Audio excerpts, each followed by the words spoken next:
I became a believer when I was 5. They told me I needed Jesus to get to God and I needed God to be good. And Okay. as a 5-year-old kid, that made sense. And I was like, sign me up. So I'd say the second thing, and this is something that has been shaping me, but I didn't know it was shaping me until 2 years ago, and that is that I am neurodivergent. Welcome to People Watching, a podcast where we figure out what it looks like to become the role model we've always wanted by talking with real people who have found real role models in their own lives. I'm Megan Robinson. Every week, I sit down with a guest, and together we cut through all the noise and identify better sources of hope, creativity, and wisdom as we learn to make decisions about the kind of life we want to live. So join us. Let's do some people watching. My guest today is Garland Dunlap. I first met Garland about 13 years ago in my first semester at grad school. Garland is an educator, writer, and strategist. He works at the intersection of spirituality, education, and cultural imagination. He holds graduate degrees in theology and education and has spent most of his career in higher ed. He advises nonprofits and institutions on strategic clarity and mission alignment, where he focuses on spiritually grounded leadership. Garland has just finished his first book on reimagining education through a theological lens, and he's already at work on his next project on the aesthetics of learning. His work consistently explores how people make meaning across difference and how learning becomes a form of spiritual and creative practice. I was especially interested to talk with Garland about the intersection of creativity and education, because I think that all too often we think of education as a container for policy, rather than as a sandbox for growth. I loved hearing him share about how Afrofuturism can be a path for us to rehumanize those who have been pushed to the margins. And I also really appreciated Garland's insights about navigating the world through his neurodivergent lens of autism and ADHD. Garland lives with his wife and son in the Pacific Northwest, where he's recently taken up gardening as both a sustainability project and a spiritual practice. As with every conversation I have with Garland, I learned so much from him about what it looks like to create space for reflection, renewal, and deep listening, especially for those who don't feel like they fit the mold. You know, my kind of people. Make sure to like, comment, subscribe, and share, and I hope you enjoy this conversation as much as I did. We're in the studio. Yay! Wonderful! This is awesome. I am so excited. I can't even tell you. Oh, me too. This is going to be fun. Awesome. Garland, welcome to People Watching, and thrilled to have you here. I'm thrilled to be here. Awesome.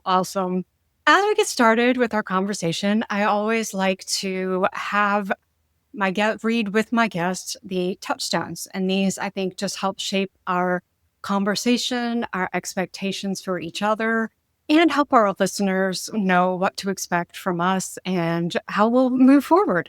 Whatever we share is by invitation, not obligation. If either of us is not comfortable pursuing a topic, let's just say, I prefer not to share. Thank you. Silence is also a partner in our conversation. Feel free to take a moment to reflect without immediately filling the space with words. Leave room for the inner teacher to whisper to. Be present as fully as possible. This is a space to acknowledge our doubts, fears, and failings, as much as it is a space to share our joys, convictions, and successes. Ask open, honest questions. If we're not sure what the other meant in the question or statement, ask. It gives us a chance to clarify or rephrase. Ask questions that we genuinely don't know the answer to. Surprise is a great catalyst of insight. Hear, hear. Awesome. Garland, I know we have been friends for a long time. We worked together. We went to school together. You got me through seminary on the days when I wanted to burn it all down. We've been in a writing class together. You kept me from killing people for Buzzy. I have always Yes. thought of you as the older brother that I always wanted. So No, I'm very glad. I concur. I definitely concur. And I've appreciated knowing you throughout the years. Sometimes we've gone periods without communicating, but there was never a sense of we weren't connected or part of the family. And Yeah. I've very much appreciated your friendship and insights. And I've not only learned so much from you, but I just appreciate your perspective and just you, just for who you are. Likewise, back at you. So one of the things that I love to just start off the conversation with is I would love to hear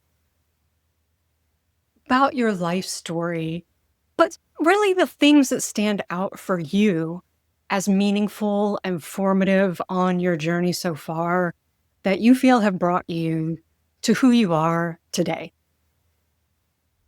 That is an excellent question. So there are so many things that I could share and Yeah, say, and that honestly, that question right there really could be a whole hour-long podcast by itself, truthfully. sure. Um, Yeah. I think I'm going to name a couple of key things that have really anchored me throughout all Mm, the change that have been in my life. The first one is going to be faith. I became a believer when I was 5. They told me I needed Jesus to get to God and I needed God to be good. And okay. as a 5-year-old kid, that made sense. And I was like, sign me up. They're trying, you need to understand this and understand that. And like what you're saying makes sense to me. This is logical. I get it. I can't obey my parents and it would need, and I remember thinking this as a 5-year-old kid. I remember thinking, yeah, okay, concept of good and evil, that's a little squishy, but if I can't obey my parents and I need some external force to get me to do that, and if that's in the category of bad versus good, then yeah, that definitely puts me in that category. And so therefore, if there's something supernatural or outside of me that would push me in that direction, yes, I want that. Like What more? that was literally how I Five-year-old reasoned through. brain is logicking this out. Wow. Yeah, so it was like it was just one of those things that made sense. And then they're like, okay, so there's this Christianity thing, and who really understands the Trinity? But I understood this concept of God is really far, so you need some kind of bridge to get you to God. So I was like, okay, yeah, that made sense. So you're gonna call that bridge Jesus? Sweet, sign me up. That's all I really need to know.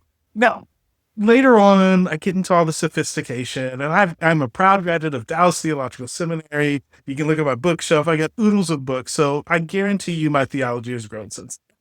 And I know a few more things since.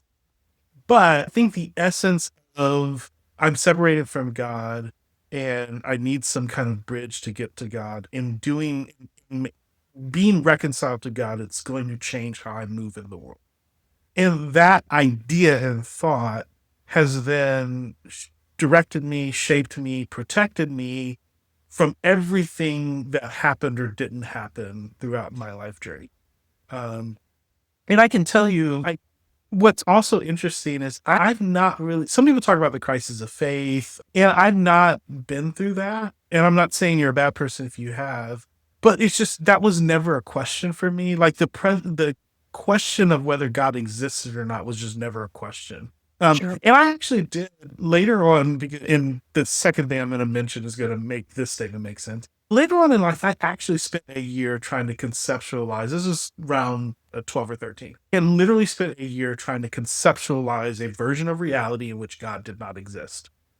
Yeah. And I even thought through like different religious frameworks or different philosophical frameworks. I remember actively looking and saying, okay, let me try to take everything that I know, knowing that I don't know everything, and try to fit it in such a way that like this world makes sense without God. And I kept coming back to the only way the world made sense to me was the God of the Bible, the God of Christianity. Um, Yeah. Yeah. and I also knew enough to realize, and everybody's Christianity was a little bit off. Yeah, like as much as I'm not going to actively believe something that I don't genuinely believe is true, but I also am like, I know there's something I believe that's not true. Sure. It's Yeah. tension. Um, Yeah. So I'd say the second thing, and this is something that has been shaping me, but I didn't know it was shaping me until about 2 years ago, and that is that I am neurodivergent. So I have been diagnosed with both autism and ADHD. It's low support autism, what probably used to be called Asperger's, but please do not call it that anymore, that for reasons. So I, knowing now how autism works and ADHD works, it actually makes my very rapid understanding and acceptance of Christianity make sense. Because I think autism is notorious for having black and white thinking. So, Okay. and so for me, having this choice of there's a God, there's not a God, that's a binary choice. There's really not a whole lot of wiggle room. Sure. Um, you can get into the nuance of panentheism and all that other stuff. But I think in the end, your choices are there's some entities, or there's not. Like that's pretty much. And so looking at that, I was like, oh, yeah, there's an entity. Like that just wasn't a question. And that it was like, okay, so which entity? And so that was the journey. And that's been my faith journey of exploring what is this entity that I'm allegiance to, and what does it mean to experience and encounter and things like that. And it's funny. So one of your previous guests, Dr. Sandy Glon, I told her my full story. And there was a moment where she was like, why are you a believer? Because you should not be. And I'm like, yeah, it's divine intervention. Seriously, like divine intervention. It's Yeah.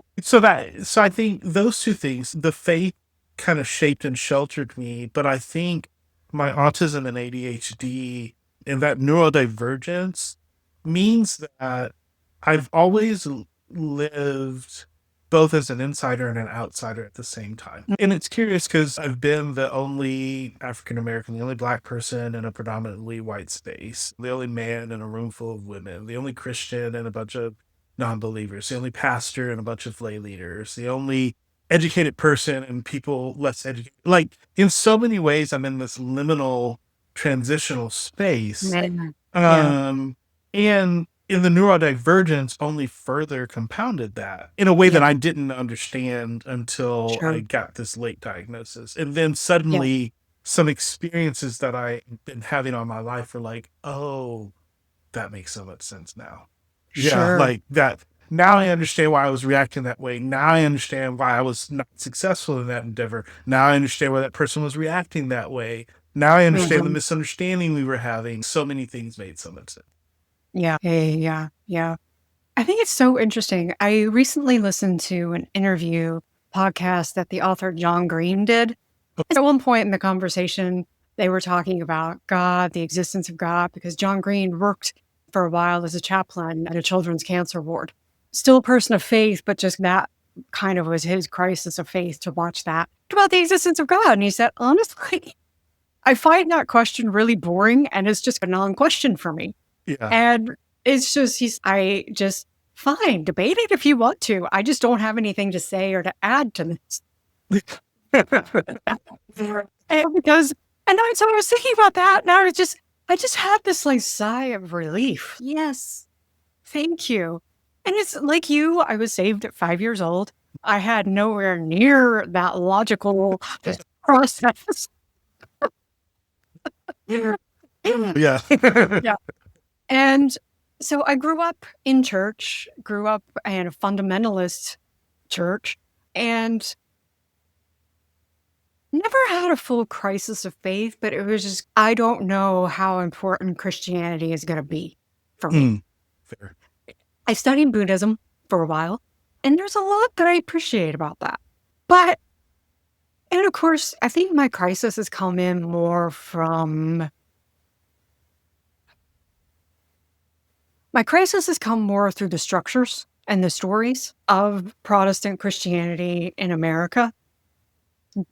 And I've figured out it is because by the grace of God, I was introduced to Jesus. Yes. That has never changed. Like meeting the person of Jesus has never changed. So when my faith and the structures and the stories went complete to shit, we can cuss on this podcast, by the way, if you feel the need to. When it fell completely apart, I never lost Jesus.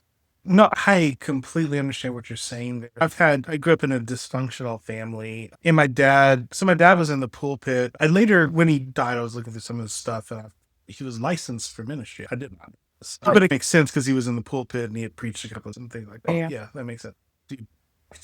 He was just dad. Sure. Yeah. Um, and so it's interesting because here I was in this kind of dysfunctional, abusive household that went to church every Sunday, and my dad owned an original Schofield and a shelf full of commentaries. But very early in life, like very early, this was one of the first concepts that like I remember remembering was my parents are an image of God and they're going to do it imperfectly. In which then that is a splinter thought of, oh, yeah, like even the church is supposed to be doing something or imaging God or representing God, and they're all going to mess it up. Sure. So you can't mistake the model for the thing. Yeah. Yeah. And I think, so to your point, like that was my version of, I was introduced to Jesus early. Like I was Yeah. able somehow to make the distinction between what other people are doing and the choices they were making, mistake that from the sovereignty of God's activity in the universe. Right. Yeah. Yeah. I think one of the things that is hard to do if you admit any kind of supernatural being, you Mhm. have to admit the presence of God. Correct. The I think important, so. yeah. And to me, I think the important or the more relevant or the more practical question is then what is the nature of that God and what is the nature of my relationship with that being? Like those questions are far more interesting to me and far more immediately relevant to how I'm going to live my life than to debate whether or not he exists. I 100% agree. And agreeing, people have tried to get me into debates on the debates of God. And I'm like, there's a bunch of people who have well articulated arguments over the existence of God. And if you want to go read them, I will recommend several books to you. Yeah. But that's And just not an allow me argument to, I'm going to get into. yeah, allow me to just say that if you read St. Anselm's argument, the whole long phrase, that being than which no greater being can exist, just say God and you'll read it much easier. Yeah, just a lot less words makes more sense. Yeah, exactly. And Yeah. I think so. This is, in part of this is personality as well. Is I another early lesson that somehow I learned, and I think it's because I've always had an affinity for teaching. Sure. Because I remember even as a kid teaching my peers and tutoring them, and so I very quickly also figured out whenever you're dealing with a complicated concept, what is the most reducible essence that you can say and say that? Everything can be boiled down to like its Sure. essence. Yeah. And so it's a process of, okay, if I strip away that thought, is it still the same? Okay. Let me strip away this. Is it still the same? Okay. And you're stripping it away until you get to that last thing that if you take that out, Yeah. it's not the same. Sure. That's your starting point. Yeah. Yeah. No, that's really helpful. That's really good. Because I think especially when it's a topic we love, when it's a topic we've studied a lot. Oh yeah, we went to school for it. We have so much we want to make sure people know. Yes. Wait, it's funny. So I remember being in seminary so this is going to get into a tricky subject matter. So I remember being in seminary and I was looking around, and of course, it's a prominent evangelical seminary. And I'm looking around, and a lot of the guys in the room are either pretending that they understand or they genuinely are understanding. And all the ladies are looking confused. And I'm looking at that going, okay, why are you confused? Because this is not that complicated. Like there are definitely you and I know this. There are complicated things in theology, but most of the stuff, like, and yeah, you get caught up in the definitions and okay, what do you mean by that word? Because kenosis has a very particular understanding, and so you gotta break down what exactly that's meaning. And the concept's not that hard. The word means emptying, and it's the idea of Jesus emptying himself. So there are implications of that. But I'm watching a lot of my female peers be confused, and I was asking myself, why are they confused? Because they're smart. There's something in the way this is being packaged that's not landing. to groups of people. And then I started looking and I realized that it was more than just the male female. There's more work going on. And that reinforced for me this notion of, I think sometimes, and especially in higher education, we take these very complicated concepts and we assume that everybody has to encounter them in the same way, not realizing that the analogy I use is there's multiple ways to slice the pie. So now you do have to slice the pie because you can't just shove the whole thing in your mouth. So when it comes to try? right, you can try. It'll be very messy and a lot of stuff ends up on the floor.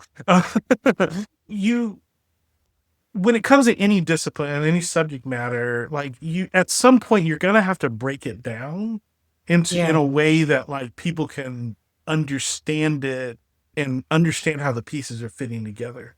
There are a bunch of different ways to slice it. Yeah. And that's the flaw, I think, in a lot of educational systems is there's only one way, because this is the way I learned it, so therefore you should learn it this way too. Yeah. We'll get into it a little bit more because I've thought, so you and I attended seminary, and then I went on and did another master's degree in communication. And then you and I both worked for seminary. We worked together. I went on and worked in another seminary because why not go ahead and beat myself over the head a little bit more? But where was I going with that? I had a point. Let's see. We were talking about the journey of learning. Yes. So we get together. Education. Yes. Okay. And so for me, the distinction between education and learning is very sharp and very clear. And I finally realized, because I had the plan for myself for a long time to go for a PhD. That was I was going to be the bright young thing in the theology, whatever theology. It's going to be the writer, be the teacher, academic, all this stuff. And I just kept getting to the point where I don't know what I would be doing that for. And what I want to do, I can't see that it requires me to do the PhD. Right. And I'm really tired of being told I can only think about things a certain way. Yes. Because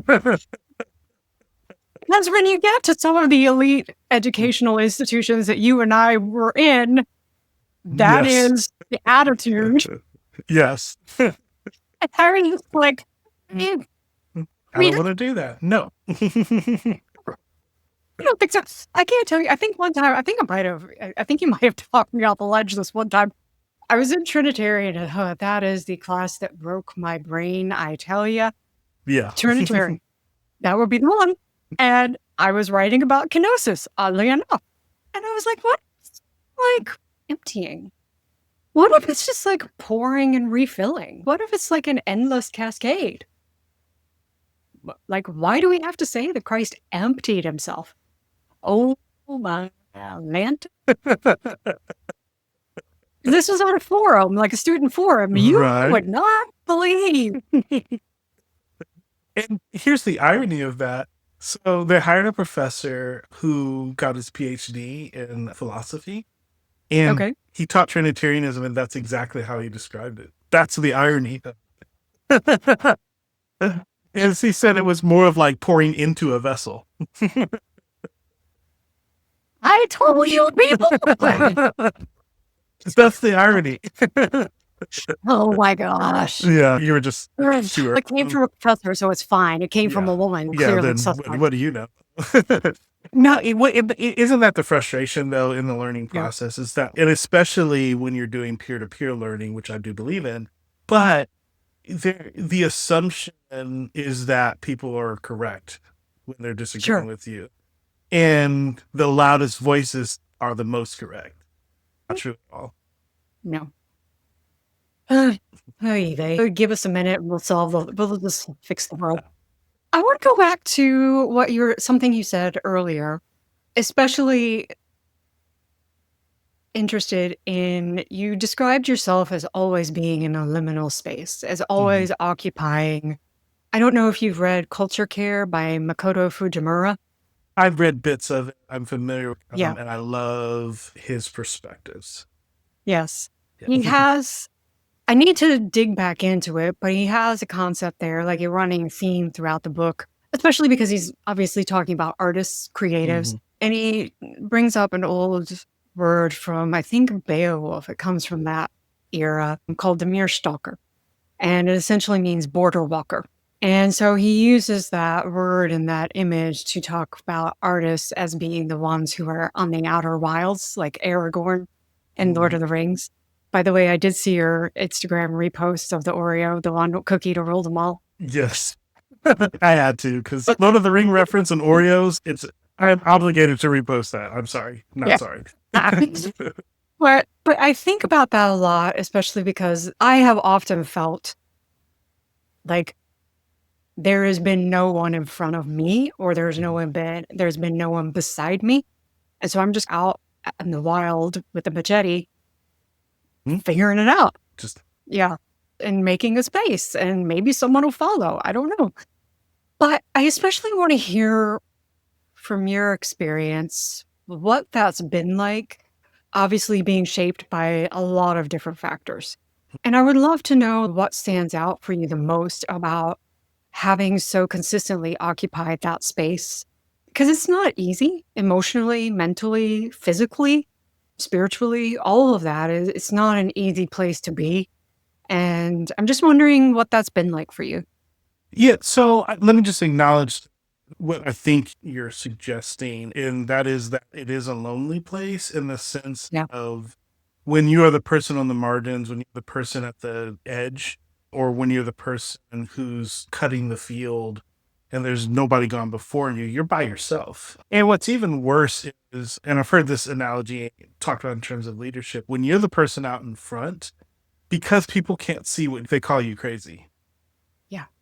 Because you're seeing things, you have a perspective and a point of view, and you're clearing the way for other people to see it, but they just don't see it yet. And so they'll tell you that it's futile or useless or that you're crazy or whatever. And you're not. So what I think helped me have the resilience is faith. And I don't mean that in an empty sense. So I think one thing to understand about me is, so this is another concept that, and understand I'm not this smart. This is all the Holy Spirit kind of instilling these things into me through accidental things. So one of the early concepts that I also landed on was learning as worship. So I figured out, or rather, I've been reading also very early. So I think I've been reading since I was 4. I read Shogun at the age of 10, cover to cover. I don't remember ever not being able to read. I know I had to learn to read, but I don't remember not being able to read. Like the process of learning.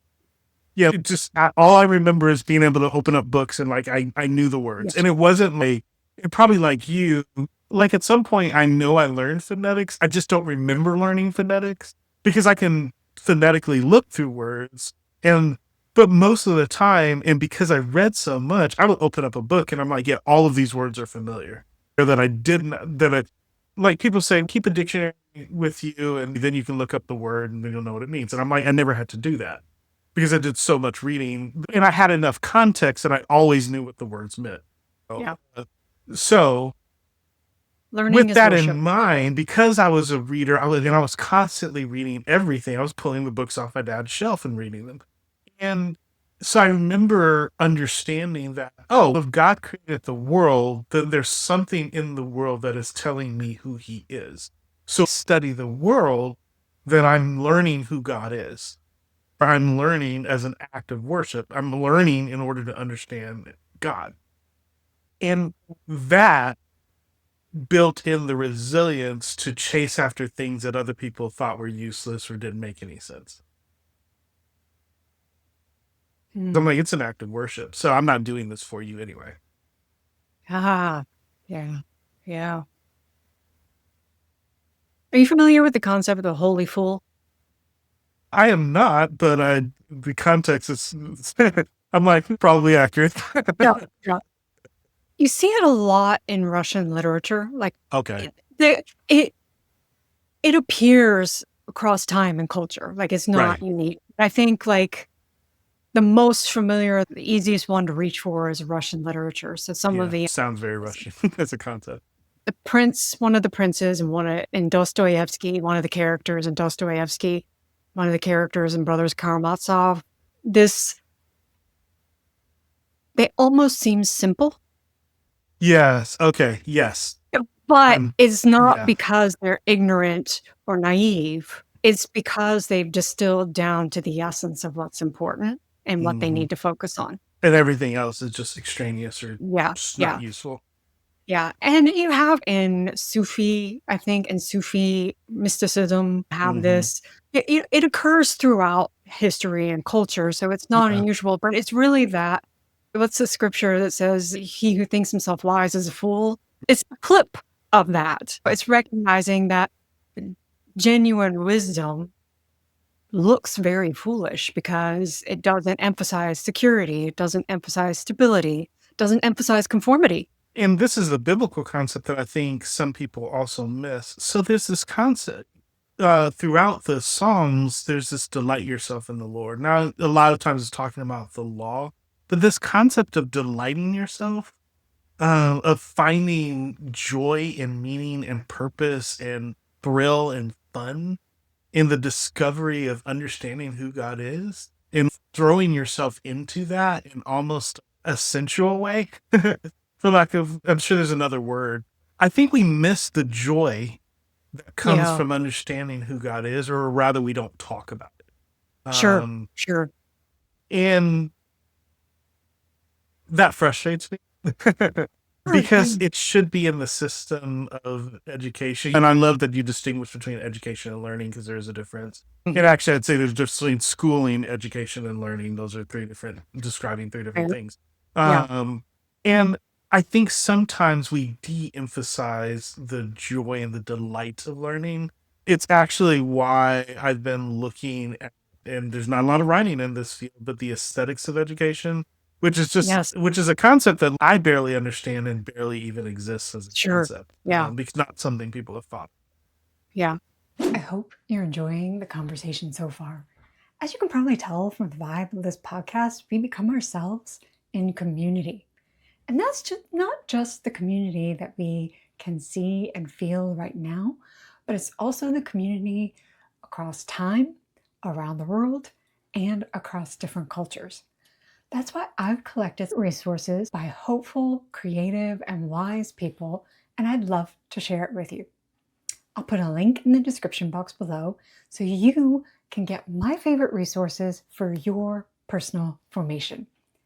Thanks for being here, and now let's get back to the conversation.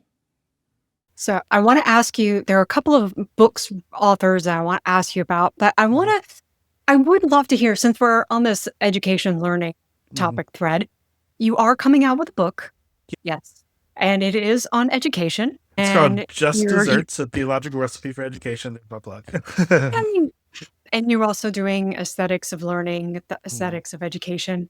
But let's unpack that. Unpack what you've been thinking about, what you've been working on, like what education is worship is essentially your core message. Yeah, definitely. And understand. So for me, when you talk about creativity, number one, I've not ever identified myself as a creative because that has a particular meaning.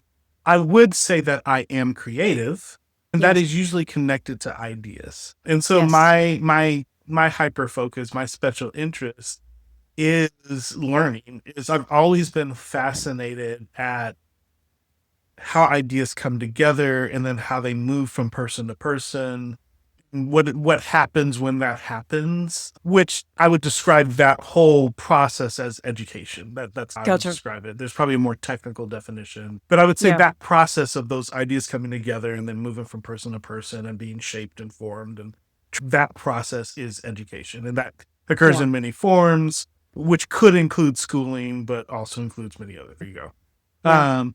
And I think that is a creative process. I think creating knowledge is a creative process. And now to say that same thing differently, I think we're not actually creating knowledge so much as we're uncovering knowledge, because looking at it from a theological perspective, God has revealed. And so a lot of the process is us beginning to understand what God has already revealed. Yeah. That could be revealed in our interaction and our relationships, or it could be revealed in the shape and the nature of what a tree is, or it could be revealed in the exchange of ideas that is called theology. There's just a bunch of ways in which it's revealed. So but you're right in that I believe theologically that ultimately the ground floor, the underpinning of all learning is worship. In the end, learning is an act of worship. And a lot of how this book was written is written out of frustrations. It's written in. So I remember as a child I was a gifted child. I got all the accolades and I was in all the programs. But I remember being in class and they were giving me my teacher gave me this worksheet, and I actually had this conversation with the teacher. So it was like a social studies class, and I didn't do the worksheet. I was actually reading the textbook, and in a lot of textbooks, it'll say, for more information, go read this book.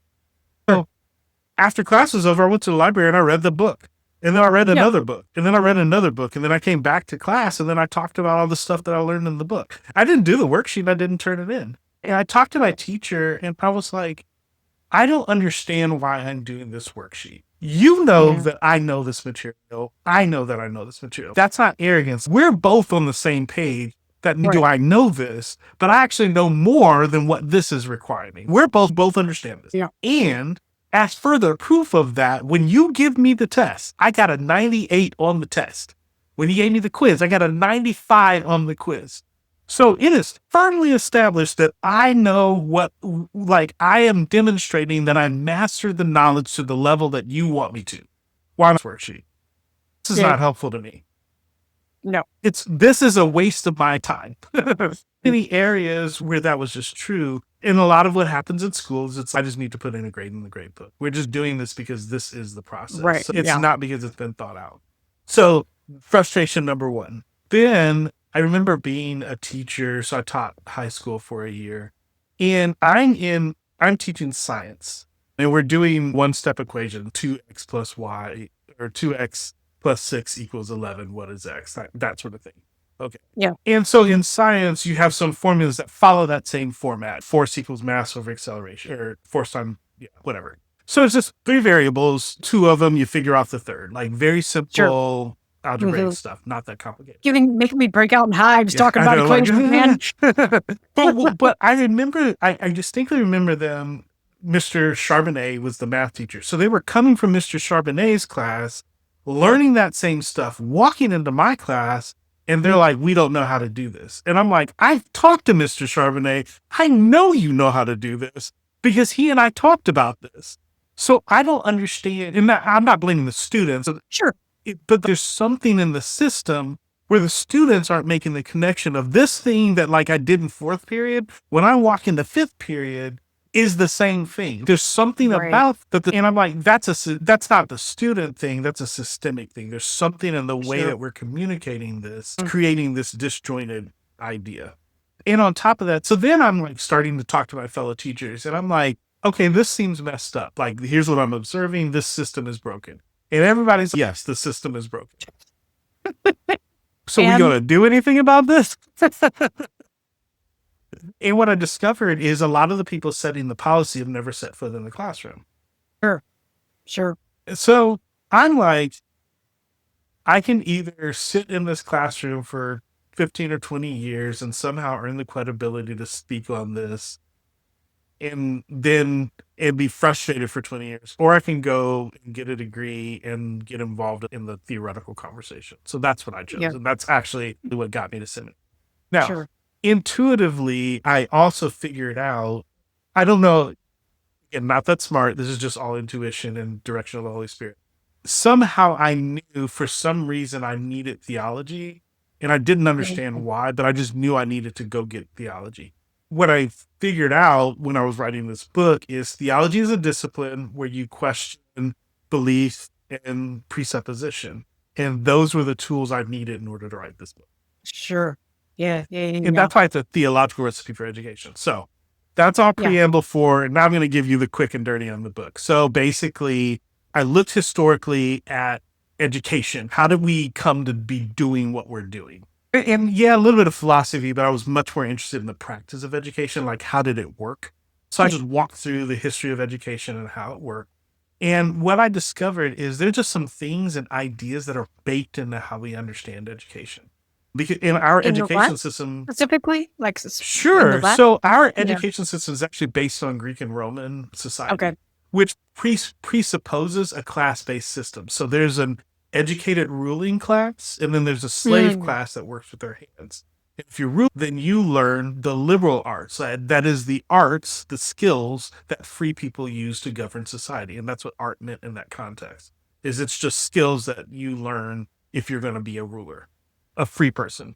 And Sure. then if you weren't free, if you were a slave, then you worked with your hands. So you learn like the mechanical arts or the martial arts if you were going to study war or any other arts. That's where those terms come from.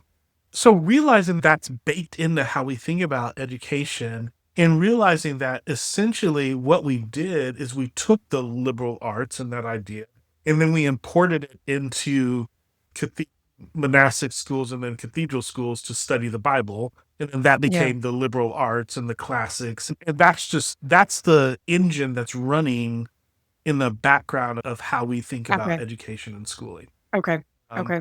So I was like, okay. So as a Christian, I don't believe that. Sure. Yeah. So let me restart. So I essentially developed a theology to begin to deal with that. Systematic theology is great. Theological categories is great, but they don't actually help us solve educational problems. Okay. The reason why is because education is theology and philosophy coming together. Sure. So if you only use theological categories, you don't address the philosophical side. Okay. So I had to develop, and it's not that I invented it, I borrowed a concept from an evangelical theologian as the framework for how we begin to relook at education theologically. Mhm. So that's the first part. Second part is I take that framework and I apply it and I come up with 5 essential ingredients for education. And then in the third part, I take those ingredients and I apply them to the foundations and then the practice of education, philosophical, financial, anthropological, or social and cultural. I look at I say, okay, you've got these ingredients. Here's how this changes these different categories. And then I say, okay, now here's what this looks like in practice. Now, Okay. when people read the book, they're going to want to read the last 2 chapters, which is where the practice stuff Sure. is. Yeah. Because when I talk about this book, people are like, what do I do? And I'm like, well, Yeah. I can tell you, but unless you understand what the problem is that needs to be fixed, a lot of this is not going to make sense in such a way that it's not boring. Because it's definitely some weighty concepts. Yeah, But yeah. I believe that if you walk with me in the journey, I can understand why I'm talking about the changes that I'm suggesting. Here's a preview. One of the things that I suggest, and okay, so your audience, this is going to be a radical thought. Right now, the way we organize schooling is you go to math, science, and social studies and English and whatever. And that's how you organize your lessons. But when you get out into the real world, so I have a chemistry degree, and then I have a master's in biblical studies and a master's in Christian education. And then I've got 18 hours of PhD work in educational leadership and policy. And I've been a pastor. I'm doing grant writing right now and writing, and I've worked for an education nonprofit. None of that has anything to do with chemistry. Yep. Okay. So it's not the chemistry degree and the knowledge of chemistry that got me through. There's something else that happened. It's the skills that I learned in the process. So I'm like, if it's the skills that really we want people to understand, then we need to identify some key skills that we want people to employ. So one of them I identify is research. Research is something that applies to every single discipline you will ever encounter. And when you get into the real world, you will be doing research techniques. So teach people the fundamentals of how to do research. And then you start, okay, so when you're in the social sciences, here's how that applies. When you're in literature, here's what research looks like. When you're in hard sciences, here's what that looks like. So master the skill, then teach them how to apply the skill in various. So that's an inversion. And that's a radical inversion. Yeah, But a lot of people are going to yeah. argue with me over that point. If you Yeah. read the book, you'll be like, oh, I see where he's Yeah. going. One of the best lessons I ever learned was in undergrads and did an individualized studies degree, so interdisciplinary studies, so religious and cultural studies. You can't get through that degree without doing a thesis and a capstone. Right. And so wonderful education can't complain about a degree that lets me study ancient Egyptian religion and magic, because, Nice. but the research librarian, we had to go, as part of our thesis writing class, we had to go work with the research librarian. Best thing I have ever learned is he said, computers are stupid. Yes. They will give you what you ask for. So ask better questions. That is so That true. is literally hands down the best advice I have ever gotten in my life. Oh, it's so true.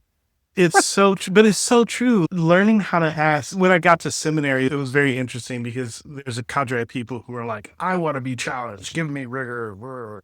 And so what that means is give me a really hard test where I have to memorize a bunch of stuff. And I was just like, no, teach me how to ask questions. I want to know what the better questions are. I came in with questions and I know that they're bad questions. Tell me why they're bad questions and teach me better questions. Yes. And I graduated seminary asking better questions. There you go.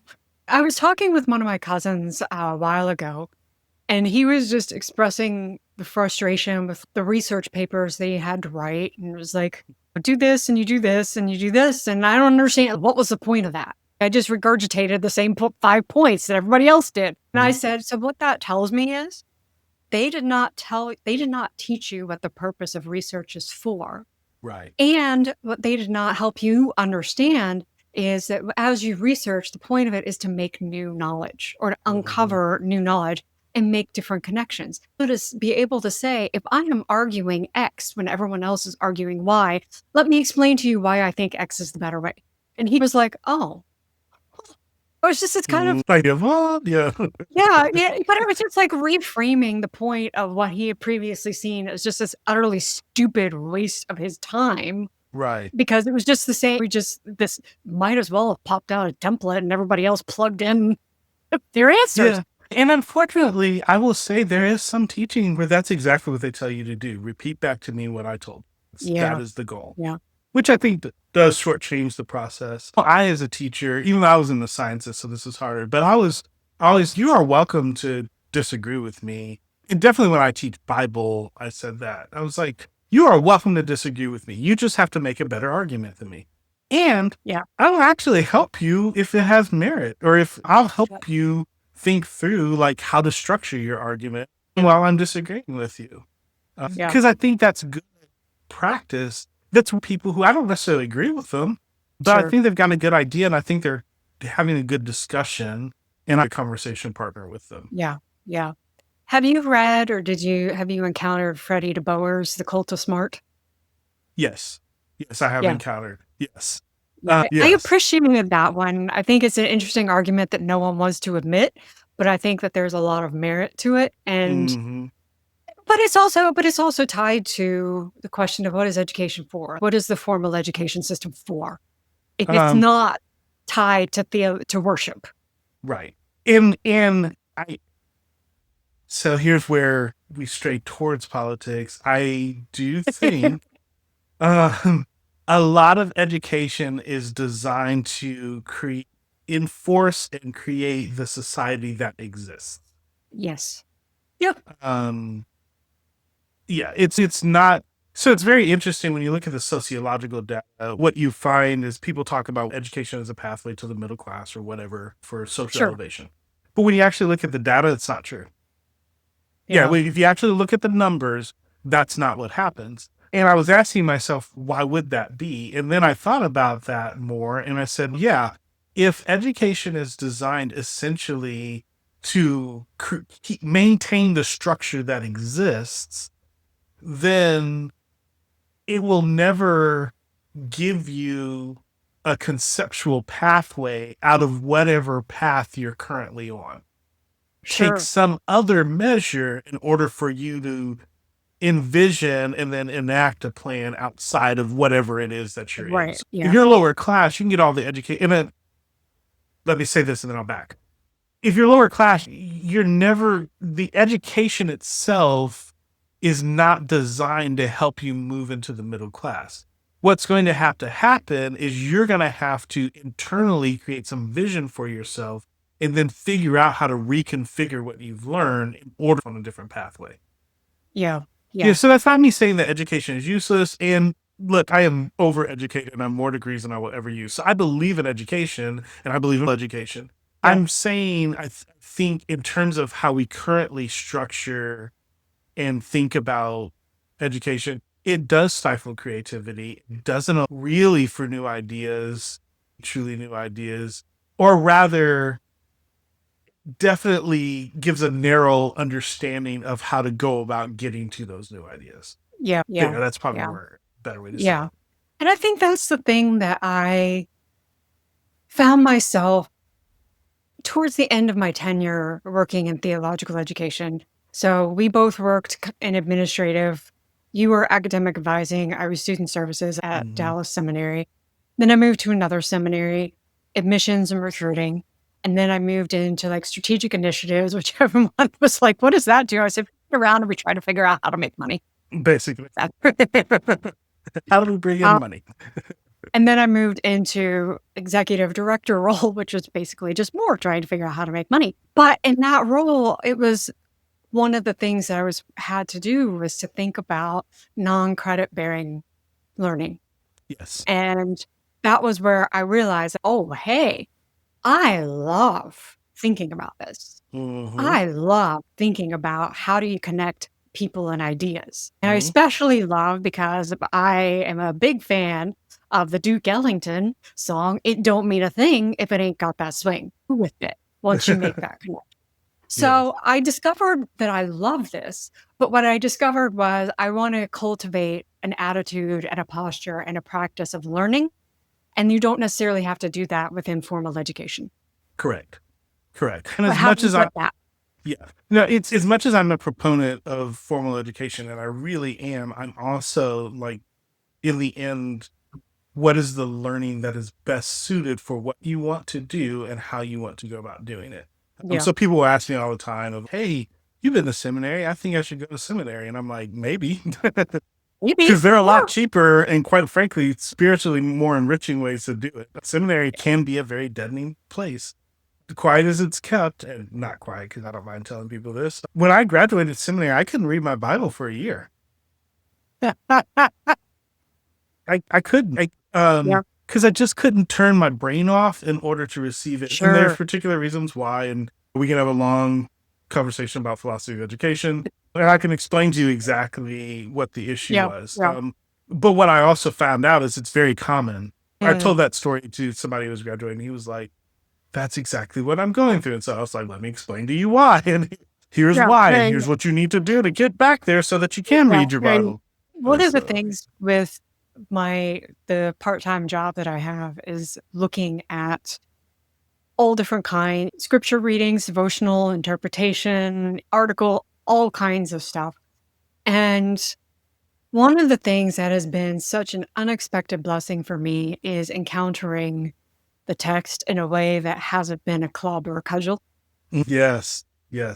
And encountering the Gospels. And that has been truly transformative for me in the last few years. Has been and again, it goes back to what we were talking about earlier, is meeting Jesus in those Gospels and really taking seriously, like looking at what he said. I'm like, oh shit.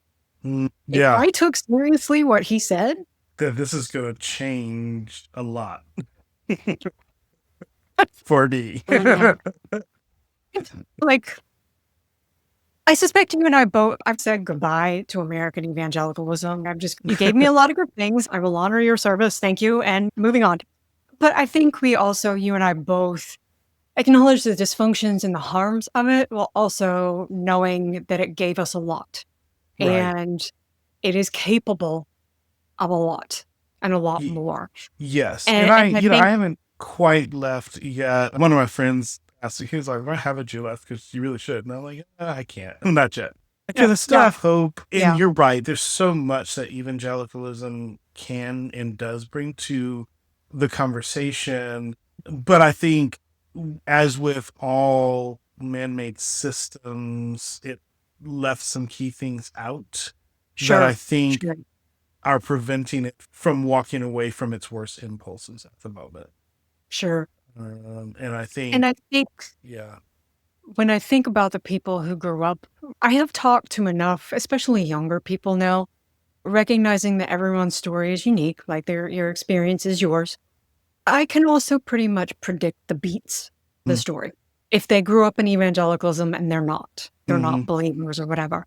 Knowing those stories and reading the Gospels is just so clear how much we've fallen in love with the story we're telling and not the story that's there.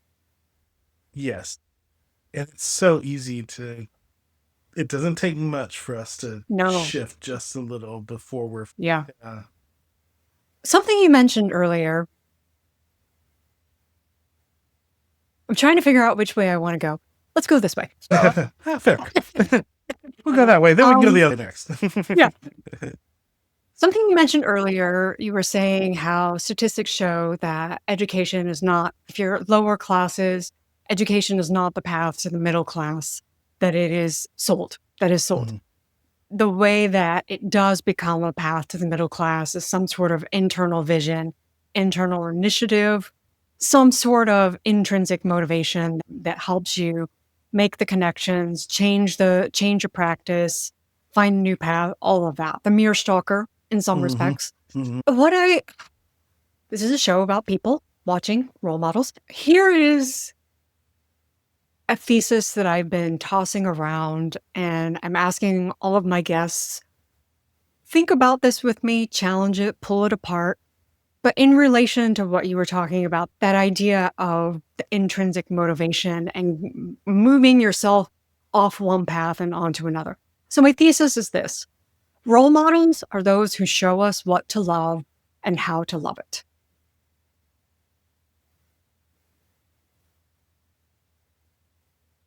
That's an interesting thought. Role models are those who show us what to love and how to love. How to.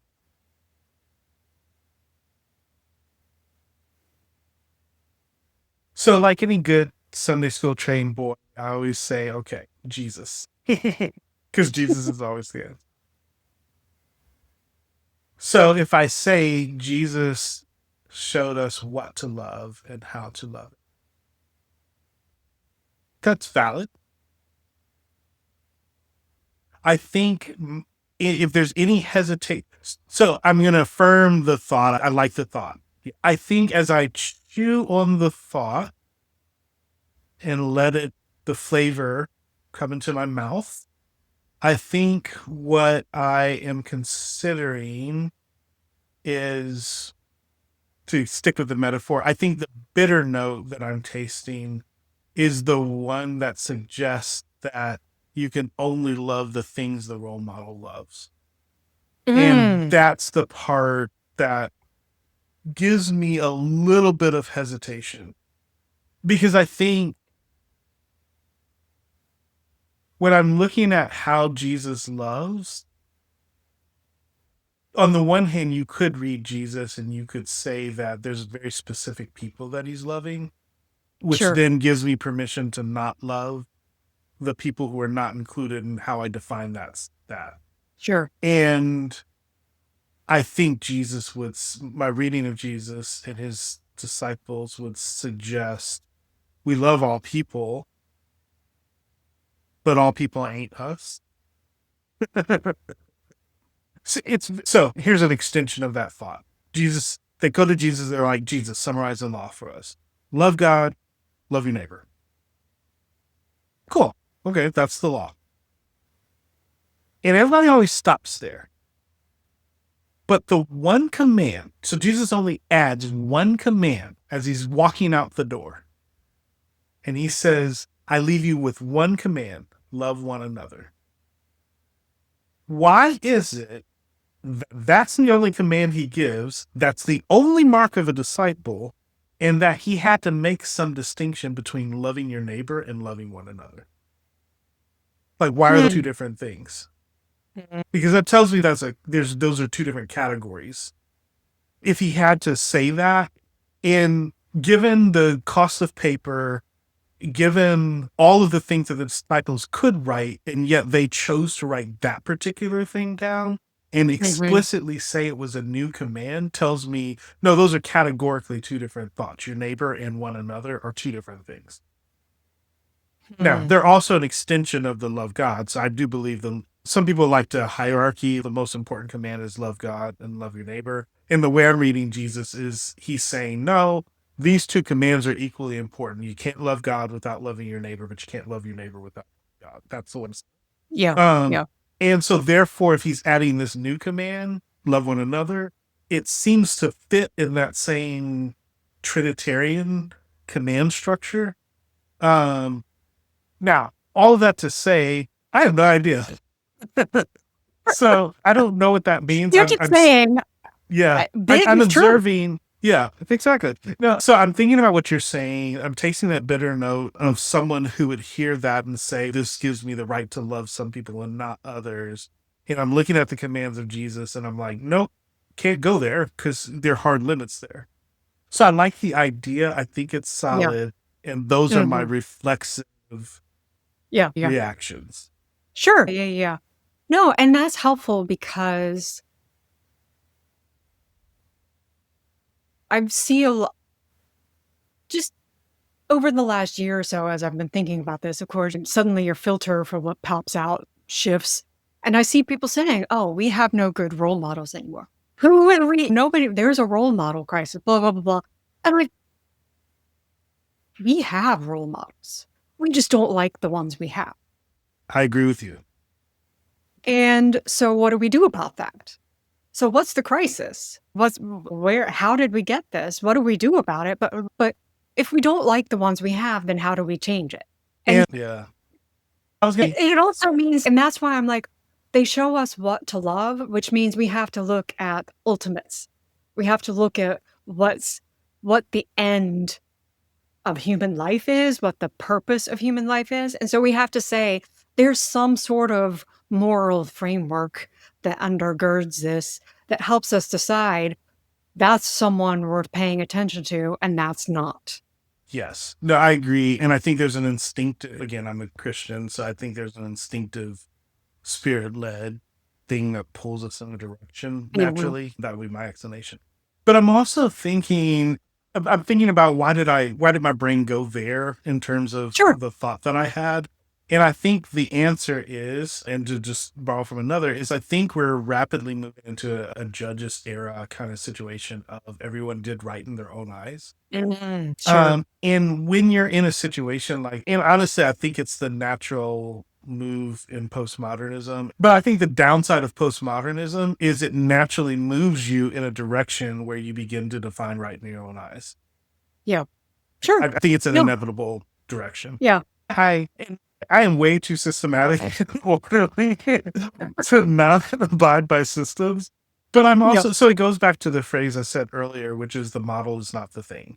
Yeah. And so I had to explain this to somebody because they didn't understand what I meant by that. I'm like, so let's pretend I have my model of a race car. That's my model of my race car. Let's pretend. And it's every proportion. It's got moving parts. It is a perfect replica of my vehicle, only it can fit in the palm of my hand. But it's a replica. It's not my car. Of the car, model of the car, but it is not the car. You cannot mistake the model for the thing. And anything system is a model of something. It is not. Yes. I have a print. It's hidden. You would be blinded if I tried to show you. But I have a print, and it is of your traditional white clapboard steeple church. Yes. Inside an hourglass, like it's in the top of the hourglass, and it's slowly dissolving. And underneath it says, if you love the form, you have everything to lose. It gives it its form, you're free to receive whatever it's turning into. That's so true. It's so beautiful. And I think about that all the time. And I think that's one of the reasons why I'm so interested in this. I love that David Foster Wallace story. The fish are swimming. Third fish comes up. Hey, fellas, how's the water? Swims off. What the hell is water? Right. And my favorite question is, what's the water? Like, that is one of my favorite questions. Like, how do you step out and how do you question that? And I think that's one of the things that role model, like the concept of a role model, is such an interesting way into answering that question because it forces you to think about the systems of attention. Yes, yes. What is drawing our attention and what is intentionally pointing us to that? Yes. And what is systems of desire? K. Smith, when he talks about we are what we love and his cultural liturgies, I think it's Yeah. so important. And it's Yeah. such a, again, I actually interact with his book somewhat in my book because I realize, yeah. that is so key that Mhm. we are patterning people into their desire. Mm. And rather No. than doing that accidentally, let's actually be aware of that. Yeah. And And that's intentional what about I it. think that's one of the things that I want to explore is what does it look like to identify and find and imitate healthy role models. You have to define what healthy and unhealthy is. But because one of my friends was like, okay, this is cool. It's like because I'm talking from a perspective, we're looking around and we're not finding something. So what do we look for to find for all this? She's like, how do you help somebody be that? And I'm like, turn the cat around. Yes. Yes. You have to spend time with someone to find out what they're like. Are they consistent? Are Mhm. they harmonious? Do they have integrity? Do they take responsibility for their lives? All of those things that's what you're looking for. Yes. Cultivate that yourself.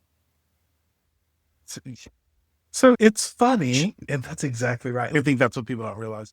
It's funny. So this is going to seem like a tangent, I promise. It's I think, so the way my brain works is I think about ideas and then those spawn other ideas. I wrote this book Sure. on education, which led me to thinking about aesthetics of education, which is probably going to be the Mhm. next project that I work on. But that actually led me to something else. And it started to get me to think about this problem that I had in seminary. So here's the problem. Here's the problem of seminary in a nutshell. The methods they give you to study the Bible are modernist methods. And so what happens is they teach you. So in modernism, if I want to know something, I'm objective. I separate myself from the object. I look at it from every angle. Only after I have fully appreciated, understood, and apprehended it am I allowed to say that I know it. And then I may encounter it. And the problem with the Bible is it's supposed to transform in the encounter, Yeah. but our tools do not allow for it. Yeah. So it made me start to go, what would be a tool? And recognizing that our methods are critical methods, and Sure. critical methods are suspicious by nature.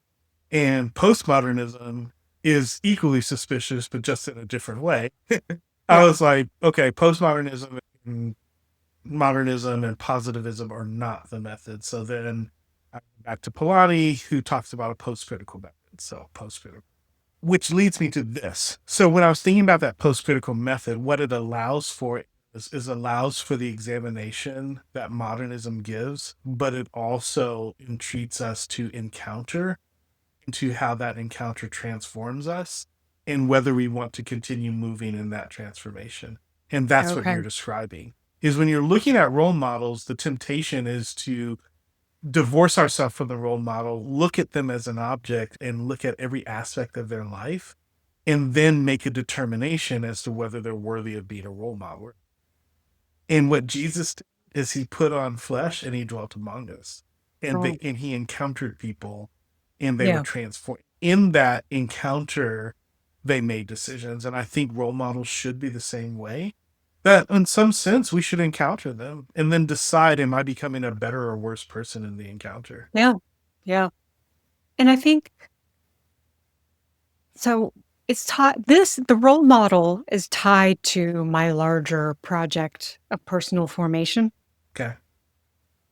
And I've just been reworking my definition. And personal formation is deliberate embodied action, practiced in conversation with trusted guides, which builds a specific kind of character on the foundation of our unique identity.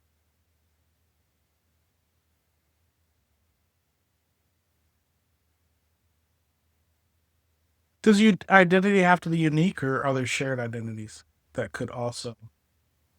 good question, because I was trying to think.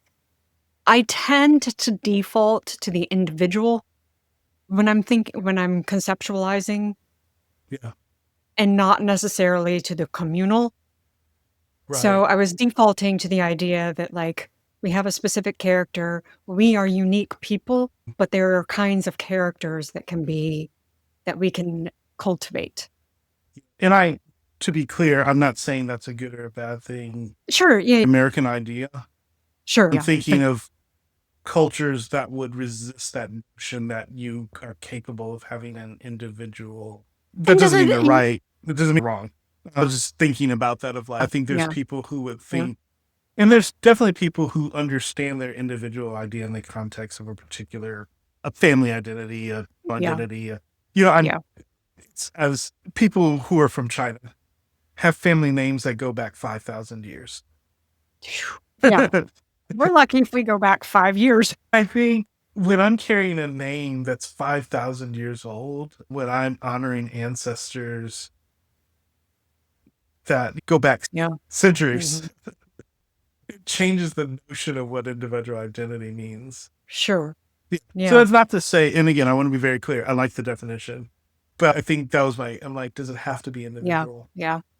And it comes back to, and we can talk about this in a different conversation, it comes back to who most needs to hear this right now. True, true, very true. Because context matters. Yeah. But going back to this idea, this encounter, I love that. Andy Root, in his book, his Faith Formation in a Secular Age series, Mm-hmm, he's got that mm-hmm, whole series, especially the last 2 or 3, he really talks a lot about that encounter and mm-hmm. how essentially he's saying you have to break out of the immanent frame in order to encounter. Yes, We yes. want transcendent encounters. We want to experience the something more, but we keep creating the immanent systems that lock us in. And so, how do you at least? I said this to myself a while ago. I'm trying to punch a hole on the ceiling, Yeah, yeah. and so what does it look like? But what does it look like to trust, to be genuinely vulnerable? I remember one of my coworkers at the second seminary that I worked at. She said one time, people think that you have to trust before you can be vulnerable, but actually you have to be vulnerable before you can trust. Correct. Because true trust means that they could wound you. Yeah. Yeah. And so thinking about what does vulnerability look like in this context of role models, and saying, this is someone who is pointed in a direction, who has their eyes fixed on something that I think matters, and how they're going and how they're traveling seems like it's doing something. Yeah. And so, in response, rather, so therefore, vulnerability means that they have the potential to lead me astray or lead me in a Yeah, direction that I don't want to go in, sure, sure, sure. that I would follow in such a way that would make that possible. Yes. And so then we go back to that, the skill Hmm. building, the Hmm. learning, because I think that's what you were talking about earlier when you were talking about what practically education should look like is a skill building. Like, you Hmm. build a skill that transfers across disciplines. You don't teach the discipline. You teach how to think about the discipline. You teach how to ask questions of what you're encountering But in a way that it's its own thing, but we're also in a conversation right now. and that's an act of faith because that means that I, as a teacher, am trusting you as the student to make decisions about the discipline that I think you should, or to Mm, honor the discipline in a way that I think you should, or to pay mm, attention to the things that I think are important. Now I've equipped you to pay attention to other things that I don't think are important. sure. Yeah. Isn't it interesting? It is so interesting to me what we foreclose and what we open. Because every By the door, question yeah, portal is opening another one. And so you're always making a choice about something.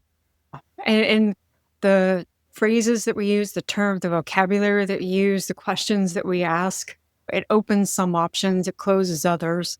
That's just fascinating to me. Just fascinating. Make sure you subscribe so that you don't miss out on part 2 of this conversation. Thank you so much for spending time with us today. I hope you found something that resonated with you and that encourages you to become more hopeful, creative, and wise in your own life. Make sure to check out the links in the description below and like and subscribe if you enjoy this episode. Shalom.